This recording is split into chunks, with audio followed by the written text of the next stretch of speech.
Sir काय सांगाल, सभागृहात जनतेचे प्रश्न उपस्थित करण्याची ज्यावेळेस वेळ आली त्यावेळेस कुठेतरी सभागृह खाली होताना नजर आलं? बघा, महत्त्वाचा विषय होता. वसई तालुक्यात त्या दिवशी जो नैसर्गिक आपत्ती आली होती, पूर आले होते, त्या विषयावरती महत्त्वाचं चर्चा करायची होती. सन्माननीय महापौर साहेबांनी सर्व विषय घ्यायच्या अगोदर बोलले का आपण या विषयावरती चर्चा करूया. तेव्हा त्यांनी सांगितलं नाही नंतर करूया. आणि जेव्हा नंतर या विषयावरती चर्चा करण्याची वेळ आली तेव्हा ते वॉकआउट करून निघून गेले, सभात्याग केला.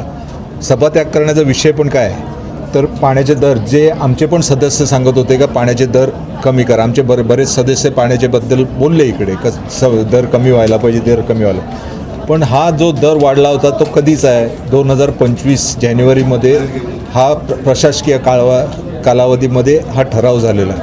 तेव्हा आमचे कोणीच सदस्य इकडे नव्हते, कोणी आमदार नव्हते.